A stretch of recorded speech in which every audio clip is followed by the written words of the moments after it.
Hello students, last video में हमने junction field effect transistor को स्टडी किया था और उसको स्टडी करके हमने यहाँ इसकी वर्किंग हमने देखी थी, किस प्रकार से ये वर्क करता है।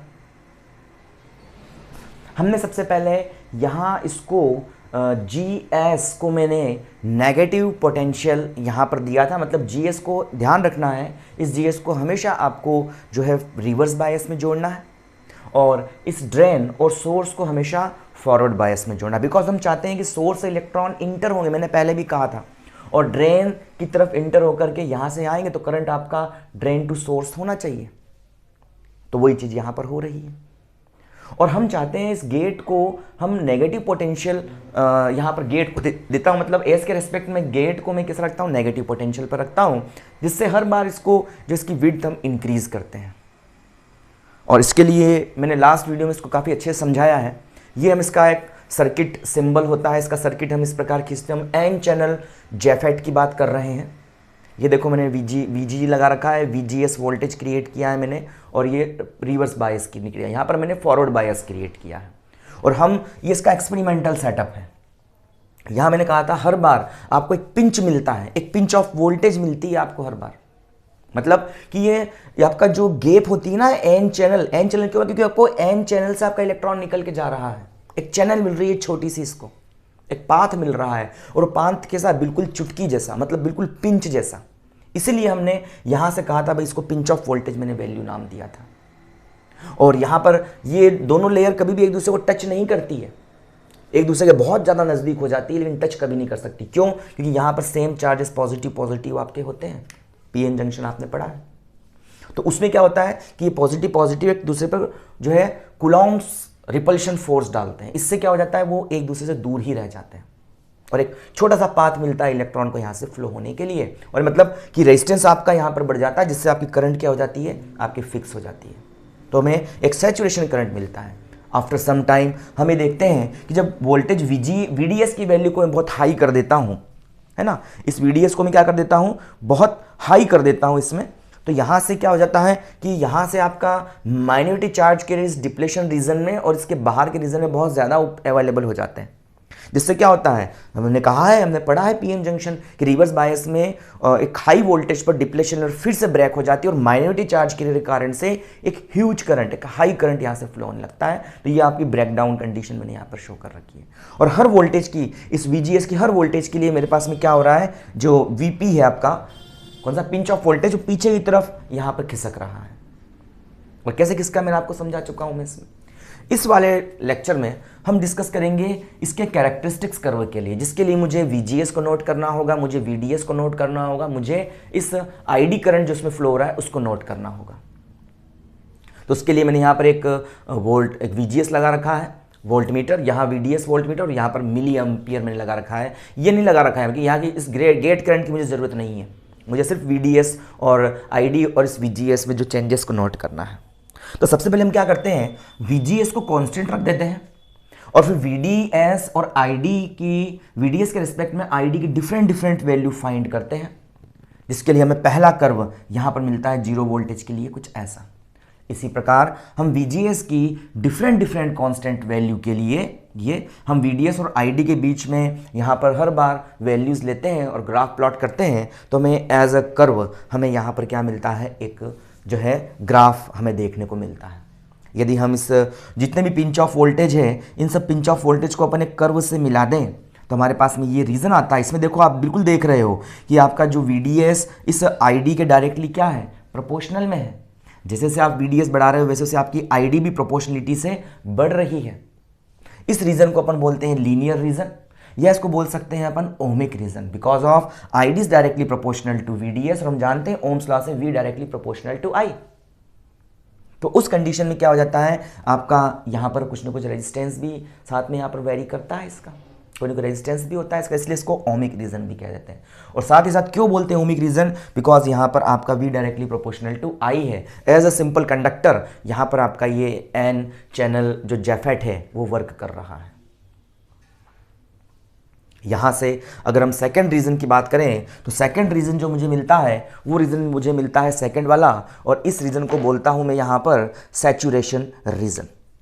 सैचुरेशन रीजन यहां पर मैंने कहा है, इसमें जो आपकी आईडी होती है, ये वाला रीजन जो है आपका सैचुरेशन रीजन है। ये सैचुरेशन रीजन होता है आपका पूरा।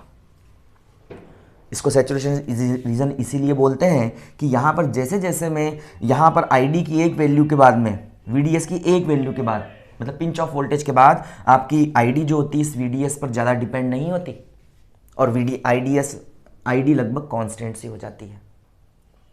इसलिए इस रीजन को अपन बोलते हैं यहाँ पर सैचुरेशन रीजन। सेकंड रीजन है आपका सैचुरेशन रीजन, तो इस रीजन को अपन सैचुरेशन रीजन यहाँ पर कहते हैं, है ना। और ये हमको कहाँ मिलता है, ये जो हमको लीनियर रीजन के बाद में मिलता है।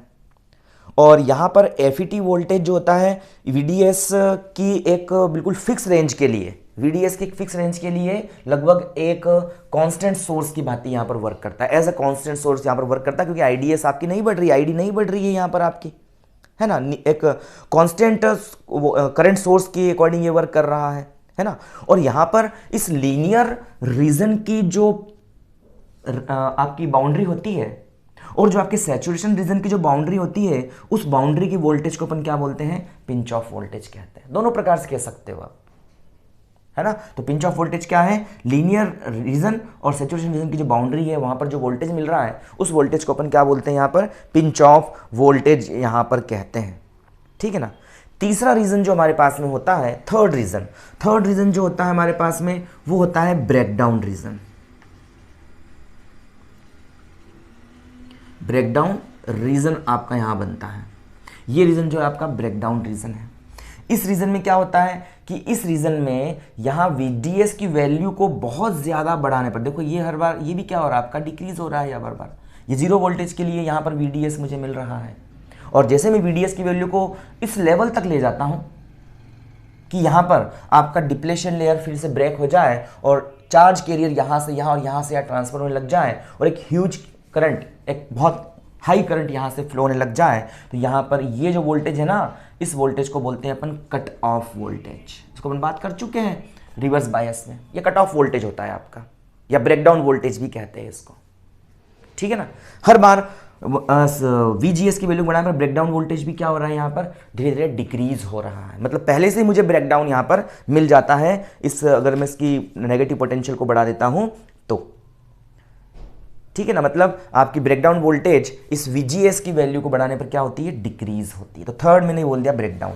एक रीजन और होता है इसमें, ये नीचे वाला रीजन, जब मैं इस VDS की वैल्यू को बहुत हाई कर देता हूं, मतलब ये बोल देता हूं VDS बराबर मान इस मतलब जो मैंने क्या कर दिया, इस VGS की वैल्यू को मैंने कर दिया अप्रोक्सीमेट -5 वोल्ट तक, इतने तक बढ़ा दिया, तो ये कर्व बिल्कुल उठता ही नहीं है और यहीं कहीं रहकर ये कर्व इसके सिम्युल्टेनियसली चलने लगता है। क्यों हो जाता है, क्योंकि जैसे मैं इसकी नेगेटिव पोटेंशियल को बढ़ा देता हूं तो ये डिप्लेशन लेयर बहुत ज्यादा एक दूसरे के नजदीक आ जाती है।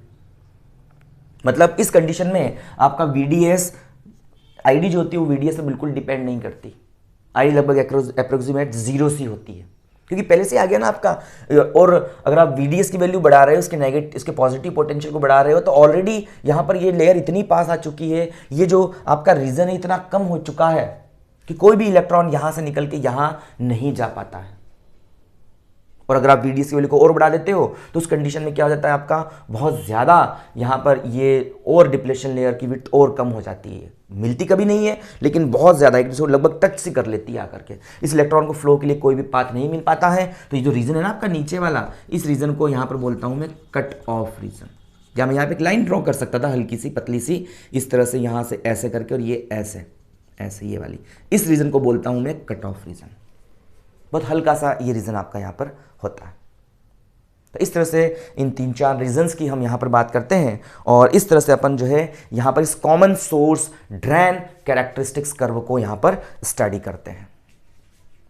Common source drain characteristics curve के बाद में हम बात करते हैं यहाँ पर, तो जो हमारा अगला जो कर्व होता है, यहाँ ड्रॉ कर देता हूँ मैं इसको।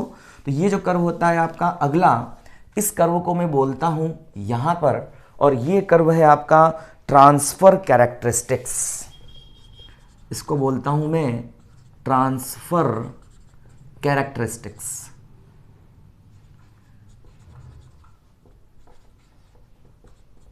क्या होता है ट्रांसफर कैरेक्टरिस्टिक्स? तो ट्रांसफ़र कैरेक्टरिस्टिक्स में हम कह सकते हैं कि यहाँ पर अब हमें क्या करना है, इस VDS को कर देना है कांस्टेंट, और VDS को कांस्टेंट करके हम VGS एंड ID इसके बीच में हम कर्व प्लॉट करते हैं। तो VDS को कांस्टेंट रख करके इस VGS और ID के बीच में मैं कर्व प्लॉट करता हूं। तो जो हमें कर्व मिलता है उस कर्व को अपन बोलते हैं ट्रांसफर कैरेक्टरिस्टिक्स, यहां पर कहते हैं, ठीक है ना। और इसके लिए जो कर्व हमें यहां पर है, मैं खींच रहा हूं इस कर्व को, पहले इस तरह से जो है इस कर्व को मैं यहां खींच रहा हूं। ये वोल्टेज में नेगेटिव ले रहा हूं क्योंकि मैं VGS को बढ़ाऊंगा तो सही, बट VGS तो ऑलरेडी आपका रिवर्स बायस में है, मतलब इसकी रिवर्स बायस को मैं इंक्रीज करूंगा। तो 0 से इंक्रीज करूंगा और जाऊंगा -1, -2, -3, -4 एंड -5 तक। तो ये कर्व जो मुझे मिलता है ना, कुछ इस तरह से ये कर्व मुझे मिलता है। ये हाइपरबोलिक कर्व जो होता है मुझे यहाँ पर ड्रॉ होता है, ये एक हाइपरबोलिक कर्व होता है आपका। इस तरह से कर्व मुझे यहाँ पर जो बिल्कुल देखने को मिलता है। यहाँ पर VGS को मैंने किस तरह रख रखा है, VGS को मैंने यहाँ पर जो है VGS लगाने पर यहाँ पर मैं कहता हूँ कि यहाँ पर कि जब VGS आपकी 0 है और VDS की एक फिक्स वैल्यू के लिए VDS को मैंने फिक्स कर दिया किसी वैल्यू के ऊपर, और ऐसे फिक्स करना है कि VDS आपका किस में हो, इस सैचुरेशन रीजन में हो। सपोज करो पहले वाले के लिए अपने पास सैचुरेशन रीजन कितना था, ये सैचुरेशन रीजन, ये VP जो आया था मेरे पास, मान लिया ये 5 वोल्ट आया था आपका, या 15 वोल्ट आया था आपका, आया था ना। तो ये 15 वोल्ट के लिए मैं इस कर्व को खींच रहा हूँ, यहाँ पर 0 से स्टार्ट कर रहा हूँ। तो 15 वोल्ट में इसको सेट कर दिया। इसका मतलब क्या है, ये 15 वोल्ट आपका इस सैचुरेशन रीजन के अंदर ही आ रहा है। ये मान लिया चलो ये 12 वोल्ट पर है, तो मैं यहाँ पर इसकी वैल्यू को ले लेता हूँ मैं कितना, 15 वोल्ट यहाँ से डिसाइड कर देता हूँ इस वोल्टेज को। मतलब मुझे इस VDS की वैल्यू इस प्रकार से लेनी है कि ये आपका किस रीजन में आए, ये आपका सैचुरेशन रीजन में आ जाए। और सैचुरेशन रीजन में इसको लेकर के मैं VGS और ID के बीच में यहाँ पर कर्व ड्रॉ करता हूँ, प्लॉट करता हूँ। तो मैं पाता हूँ कि जब आपकी यहाँ से VGS जो है ना, ये VGS और ये ID है ना, VGS और I, इसको मैं DD बोल देता हूँ, IDD कर्व बोल देता हूँ, या IDD फिक्स वैल्यू बोल देता हूँ। ये वैल्यू क्या है आपकी, ये वैल्यू बोल देता हूँ मैं IDD, और IDS, एस के रेस्पेक्ट में D को, सोर्स के रेस्पेक्ट में D को यहाँ पर नोटिस कर रहा हूँ, इसलिए IDS बोल दिया, कोई फर्क नहीं, ID बोल रहा है IDS बोल दो। वहाँ ID बोला था इसलिए अपन इसको IDS बोल दिया, नाम चेंज कर दिया। तो मैं ये पा रहा हूँ कि जब VG आपकी, ये ID ही एक तरह से, जब मैं इस VGS की वैल्यू को 0 रख रहा हूँ तो भी आपकी IDS 0 नहीं है, इसकी कोई ना कोई यहाँ पर मुझे वैल्यू मिल रही है, बिकॉज ऑफ आपने VDS को सैचुरेशन रीजन में लिया, तो कोई ना कोई सैचुरेशन करंट यहाँ पर फ्लो होगा। तो ये जो IDD है ना, इस IDD को अपन क्या बोलते हैं, ये सैचुरेशन करंट यहाँ पर होती है आपकी, सैचुरेशन करंट। IDS की वो वैल्यू जिस पर मुझे सैचुरेशन करंट मिलता है, तो ये उस करंट की सैचुरेशन वैल्यू है, ये है ना, सैचुरेशन वैल्यू है इस ID करंट के, सैचुरेशन वैल्यू IDD। अब मैं यहां से इसको क्या करता हूं, नेगेटिव पोटेंशियल इंक्रीज करता हूं VGS का। तो VGS का नेगेटिव पोटेंशियल जब मैं इंक्रीज कर रहा हूं ना, तो नेगेटिव पोटेंशियल इंक्रीज करने पर क्या हो रहा है, यहां पर आपकी करंट जो है वो डाउन हो रही है। क्यों डाउन हो रही है, क्योंकि मैं इसके रिवर्स बायस को यहां से इंक्रीज कर रहा हूं। रिवर्स बायस को इंक्रीज करने से आपकी डिप्लेशन लेयर है ना, ये डिप्लेशन लेयर पूरी तरह से आपकी इंक्रीज हो जाती है, यहां तक पूरी की पूरी इंक्रीज हो जाती है ऐसे। अब ये पोर्शन नहीं होता है इसका, ये कुछ ऐसे इंक्रीज होती है, देखो जरा, ऐसी थी पहले बनी हुई, मान लिया अपन ने, ये ऐसी बनी हुई थी पहले, ये थी बनी हुई ऐसे कैसे, बिल्कुल ये इस तरह से। अब मैं क्या कर रहा हूँ कि मैं इसकी नेगेटिव पोटेंशियल को इंक्रीज कर रहा हूँ। तो नेगेटिव पोटेंशियल को इंक्रीज करने से क्या होगा, डिप्लेशन लेयर की विड्थ क्या हो जाएगी, यहाँ से थोड़ी सी फैल जाएगी, और यहाँ से डिप्लेशन लेयर की विड्थ थोड़ी सी फैल जाएगी। तो ऑब्वियस सी बात है, इलेक्ट्रॉन को फ्लो होने के लिए इलेक्ट्रॉन अभी भी उधर ही जाएगा, है ना। मतलब क्या है आपका कि यहाँ से जो है, क्योंकि इसको भी पॉजिटिव पोटेंशियल लगा रखा है ना मैंने, ये तो मैंने ग्राउंडेड कर रखा है, इसके पॉजिटिव को तो मैंने ग्राउंडेड कर रखा था, इसे अर्थिंग दे रखी थी मैंने। तो इसके रेस्पेक्ट में ये आपका हायर पोटेंशियल पर है, नीचे वाले के टर्मिनल में। तो यहाँ पर क्या है कि अभी भी आपका करंट ऊपर जा, बट करंट ऊपर की तरफ जब जा रहा है तो यहाँ से इसको कम पाथ मिल रहा है, तो कम पाथ मिलने से रेजिस्टेंस बढ़ रहा है इसका पाथ का। तो एरिया कम हो रहा है, रेजिस्टेंस बढ़ रहा है, तो कम इलेक्ट्रॉन ऊपर तरफ जा रहे हैं, तो आईडी की वैल्यू कम होती जाती है। मैं जैसे इस VGS की वैल्यू को एक फिक्स वैल्यू तक लेके जाता हूं, -5 वोल्ट का इसको रिवर्स बायस कर दिया मैंने, तो ये डिप्लेशन लेयर पूरी तरह से ये क्या हो जाती है, एक दूसरे के टच हो जाती है। यहाँ पर पूरी तरह से यहाँ पर क्या हो जाती है, ये टच हो जाती है, ऐसे टच हो जाती है, ऐसे इस तरह से टच हो जाती है। और यहाँ पर इसको बहुत कम पाथ यहाँ पर मिलता है, मतलब अप्रोक्सीमेट कि कोई भी इलेक्ट्रॉन यहाँ से यहाँ तक नहीं पहुँच पाता, क्योंकि ये बहुत ज़्यादा एक दूसरे के नज़दीक आके टच हो जाती है। तो उस कंडीशन में क्या होता है, इस -5 वोल्ट पर क्या हो जाता है, आपका जो IDS होती है वो कैसी हो जाती है, आपकी 0 हो जाती है ना। और इस टाइम पे अपन कह देते हैं कि जो आपका गेट है ना वो शॉर्ट सर्किटेड हो जाता है, कोई करंट फ्लो नहीं करता अब, ये तो शॉर्ट सर्किट होता है, अपन ऐसा ही बोल सकते हैं इसको। तो ये यहाँ पर करंट बिल्कुल क्या हो जाता है, 0 हो जाता है। अगर हम इस स्थिति को क्या बोलते हैं, इस वोल्टेज को अपन जो है अगेन कट ऑफ वोल्टेज कहते हैं। वही चीज़ें आ गई आपकी कट ऑफ वोल्टेज, ये आपकी कट ऑफ वोल्टेज है, जहाँ पर आपका जो करंट पूरी तरह से क्या हो चुका है, 0 हो चुका है। तो ये आपका कट ऑफ वोल्टेज हो जाएगा। वो ब्रेक डाउन वोल्टेज बोल दो भले इसको, अगर कन्फ्यूजन आपको हो रहा है तो ये ब्रेक डाउन वोल्टेज बोल दो, ये ब्रेक डाउन वोल्टेज था आपका, ये कट ऑफ वोल्टेज इसको बोल दो, ये कट ऑफ वोल्टेज है आपकी, है ना। वैसे उसको कट ऑफ वोल्टेज बोल सकते हैं, आपने कहा भी था PN जंक्शन वाले में, तो कट ऑफ हमको मिल जाता है यहाँ पर। अब मैं क्या करता हूँ, मैं इस VDS की वैल्यू को आगे पीछे वेरी करता हूँ, इस VDS की वैल्यू को फिर से एडजस्ट करता हूँ मैं VDS की वैल्यू को बढ़ा देता हूँ। इसको बढ़ाते ही क्या होगा, यहाँ पर ऑब्वियस सी बात है, जंक्शन थोड़ी सी चौड़ी हो जाएगी।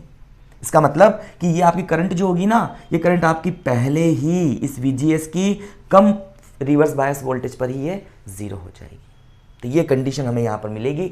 और यहाँ पर मैं एक इक्वेशन लिखना चाह रहा हूँ, तो यहाँ पर मैं इक्वेशन लिखता हूँ कि IDS, ये एक पैराबोलिक इक्वेशन है, IDS इज इक्वल टू कितना है आपका, IDS is equal to IDSS। Solve करके हम इसको बिल्कुल निकाल सकते हैं, बट हमें इसे प्रूव करने की यहाँ पर ज़रूरत नहीं है।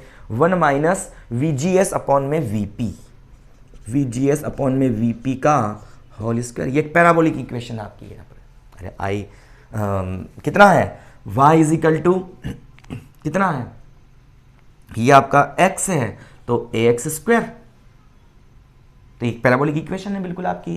तो यहाँ से एक पैराबोलिक इक्वेशन मुझे यहाँ पर मिलती है, जहाँ पर IDSS ये एक सैचुरेशन वोल्टेज होता है इस VGS के फिक्स वैल्यू के लिए। और आपका VGS जिस जो वोल्टेज आपने लगाया है यहाँ पर, VGS की वैल्यू यहाँ पर कट ऑफ वैल्यू वो वाली, और VP क्या है आपका, VP जो है आपका यहाँ से ये है आपका क्या, ये है आपका जो है पिंच ऑफ वोल्टेज। यहाँ से pinch of voltage find out कर सकता हूँ। अगर मैं यहाँ से इसको यहाँ ड्रॉ करता हूँ तो ये जो कर्व आपका लगभग यहाँ आकर के मिलता है, इस जगह पे आकर के, मतलब इस IDSS की स्लोप को अगर मैं यहाँ से खींचता हूँ तो ये इस VGS एक्सिस से -2 से थोड़ा आगे आके मिलता है। इसका मतलब है कि यहाँ पर मैं निकाल सकता हूँ ये वैल्यू क्या होती है आपकी, VP/2 के इक्वल होती है। इसका मॉड ले लो भले, मॉड -V, माइनस मतलब आपका रिवर्स बायस के लिए बिल्कुल हो रहा है। देखो यहाँ पर इस वैल्यू के लिए मैंने 15 वोल्ट डिसाइड किया था, और मेरे VP कितना आ रहा था मेरे पास में, लगभग VP जो मुझे मिल रहा था लगभग जो है मुझे 5 वोल्ट के आसपास मिल रहा था, है ना, उसके लिए। बट यहाँ पर ये कितना, लगभग 2.5 के आसपास आ गया। मतलब ये कह सकता हूँ कि यहाँ पर अगर मैं एक स्लोप ड्रॉ करता हूँ तो स्लोप इस VGS एक्सिस को यहाँ आके काटता है, और ये आपका VP/2 के इक्वल होता है। यहाँ से आप बिल्कुल इस P की वैल्यू फाइंड आउट कर सकते हो, है ना। VGS की वैल्यू आपको पता है ही सही, कट ऑफ वोल्टेज। IDSS आप जानते हो, यहाँ से नोट कर लोगे उस कंडीशन से, तो आप IDC यहाँ पर बिल्कुल फाइंड आउट कर सकते हो कि इस कंडीशन पर आपकी IDC कितनी होगी। और चूंकि अगेन यहाँ पर ये रेजिस्टेंस से सारा सिस्टम कंट्रोल हो रहा है, सारा सिस्टम वेरी कर रहा है, तो यहाँ पर हम इसको कहते हैं कि आपकी जो है ये JFET जो होती है ये एक अच्छी डिवाइस होती है, और वोल्टेज ज़्यादा इसका इफेक्ट नहीं होगा, क्योंकि ऑलरेडी हमने इसको रिवर्स बायस पे कर रखा है। ये भी रिवर्स बायस से इसकी डिप्लेशन लेयर बढ़ रही है ना। तो वोल्टेज का ज़्यादा यहाँ पर कोई इफेक्ट नहीं होगा, कि वोल्टेज का इफेक्ट कब होता है, फॉरवर्ड बायस में। फॉरवर्ड बायस में अगर आपके चार्ज के थोड़े से ही बढ़ जाते हैं ना, तो काफ़ी करंट यहाँ पर तेज़ी से फ्लो होने लगता है। बट यहाँ पर ऐसा नहीं हो रहा है, ऑलरेडी मैंने रिवर्स बायस लगा रखा है। अगर आपका टेम्परेचर थोड़ा सा इंक्रीज हो भी गया तो भी यहाँ पर इतने बॉन्ड नहीं टूटेंगे कि वो आपके इस रिवर्स करंट को एकदम से ह्यूज कर दे, एकदम से हाई कर दे। तो इस तरह से जो है यहाँ पर ये डिपेंडेंसी इसकी कम हो जाती है वोल्टेज के ऊपर। सॉरी टेम्परेचर के ऊपर, इसलिए हम मोस्टली सर्किट्स में इस JIFET को यूज़ करते थे। आईसी के फैब्रिकेशन में हम JIFET को यूज़ करते हैं, ठीक है ना। तो बिल्कुल ध्यान रखना, फिर सुन लेना क्या होता है। ये सर्किट ड्रॉ किया है, ये मैंने इसको बनाया है G, और G को मैंने यहाँ से लाइक कनेक्ट कर दिया है। करंट S से inter, electron charge carrier S से इंटर होते हैं और D की तरफ से बाहर निकलते हैं। और ये मैंने पूरा सर्किट यहाँ ड्रॉ किया है। मैंने इसको जोड़ दिया बैटरी VDS के द्वारा, पॉजिटिव पोटेंशियल, मतलब मैंने क्या कर दिया, इस N चैनल के ऊपर वाले टर्मिनल को मैंने हायर पोटेंशियल पर रखा और नीचे वाले टर्मिनल को मैंने लोअर पोटेंशियल पर रखा है। ऑब्वियस सी बात है, जब ऊपर हायर पोटेंशियल तो ऊपर इलेक्ट्रिक फील्ड ज़्यादा होगा, लेकिन जैसे से हम नीचे आते जाएंगे लोअर पोटेंशियल की तरफ तो E बराबर V/D से जैसे जैसे डिस्टेंस आपकी यहाँ पर डिक्रीज हो रही है, आप डिस्टेंस यहाँ पर कम करते जा रहे हो, डिस्टेंस जैसे बढ़ती जा रही है ऊपर से नीचे की ओर, वैसे से आपका इलेक्ट्रिक फील्ड डाउन, साथ साथ पोटेंशियल भी आपका डाउन, मतलब ये आपका लोअर पोटेंशियल पे आ जाएगा, तो यहाँ पर इलेक्ट्रिक फील्ड भी कम हो जाएगा। हम इसकी 0 वोल्टेज के लिए हम कर्व प्लॉट करते हैं। हम क्या करते हैं, हर बार इस VDS की वैल्यू को बढ़ाते हैं, हर बार डिप्लेशन लेयर का ऊपर वाला पोर्शन ही बढ़ता है, नीचे वाला नहीं बढ़ा, क्योंकि नीचे वाला ऑलरेडी लोअर पोटेंशियल पर है, इसमें ज़्यादा चेंजेस नहीं होगा। बट ऊपर वाले में ऑलरेडी आपने इसको बढ़ा रहे हो, तो आप क्या कर रहे हो, ऊपर वाले N टर्मिनल को आपने प्लस से जोड़ रखा है, मतलब रिवर्स बायस में जोड़ रखा है, तो ऊपर वाले टर्मिनल में क्या हो जाएगा, आपका डिप्लेशन लेयर की विड्थ क्या होती जाएगी, बढ़ जाएगी। तो आपने फिक्स कर रखा है ना, इसमें कोई चेंजेस नहीं करे तो फिक्स हो गया आपका। यहाँ से डिप्लेशन लेयर की विड्थ ऊपर तक बढ़ जाएगी और एक बिल्कुल टच हो जाएगी और एक चुटकी जैसा मार्ग इस इलेक्ट्रॉन को पाथ मिलेगा, पिंच ऑफ वोल्टेज हमें वहाँ पर मिलेगी।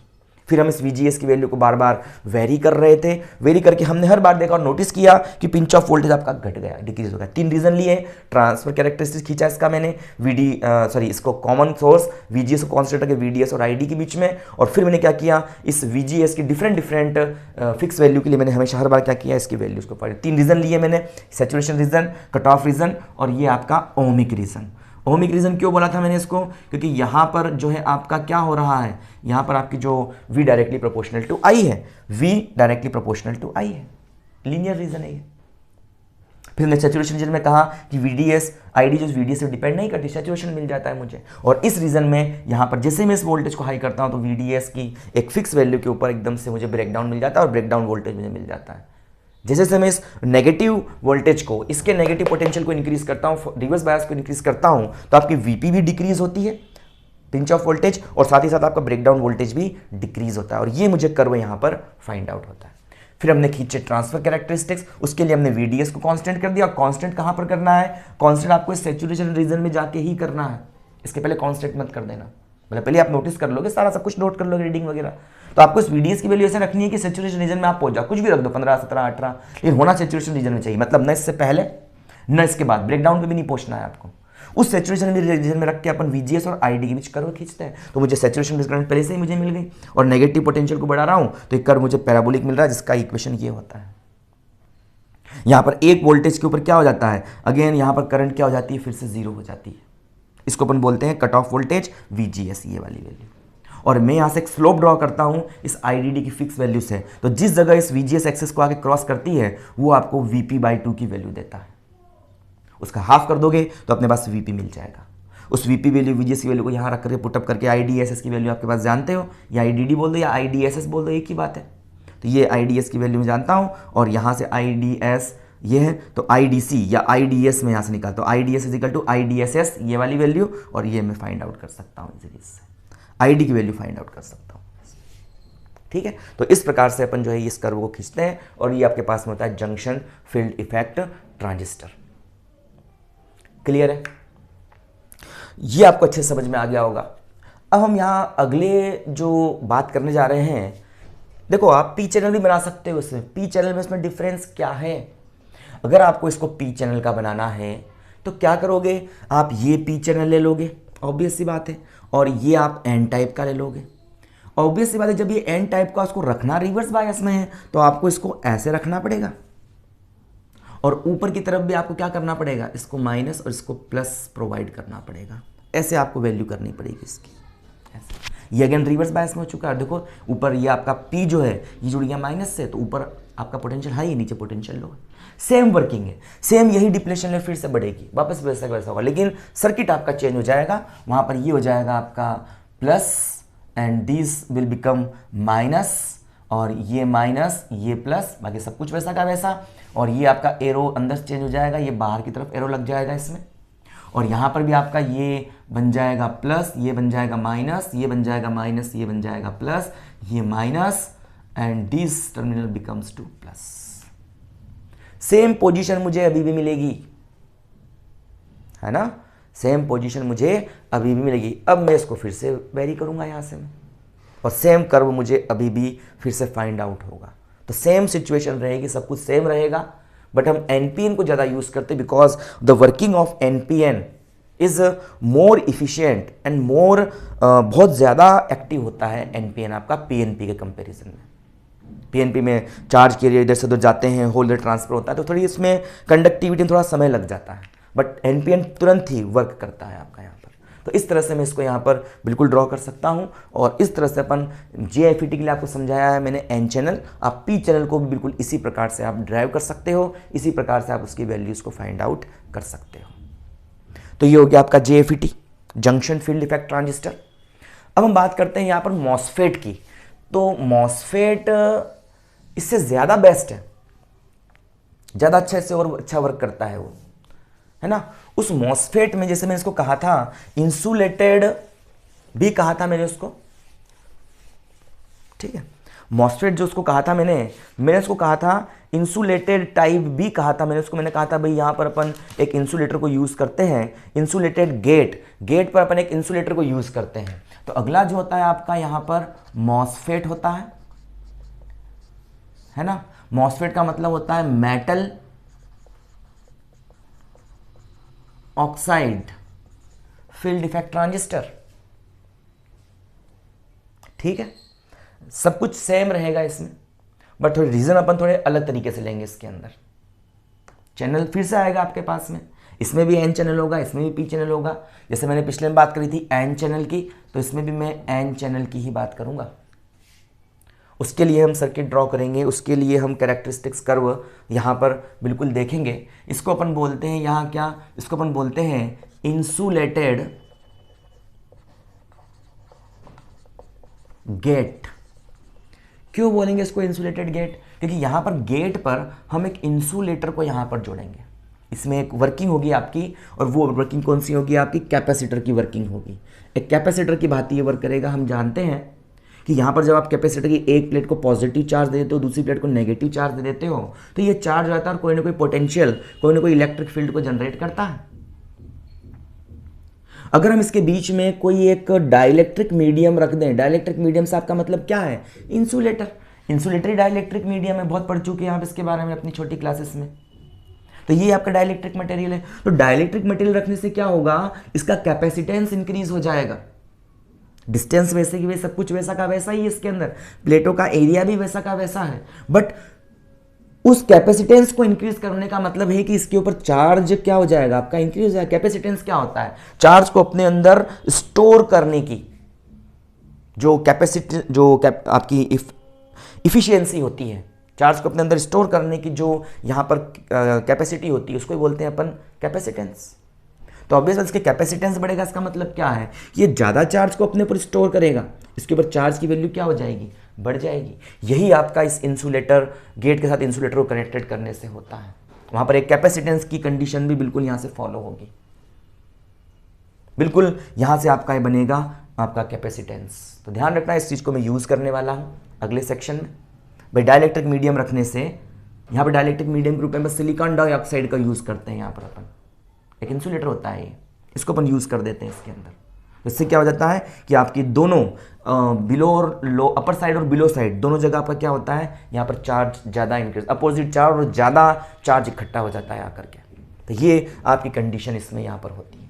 दो प्रकार की इसमें बात करेंगे अपन।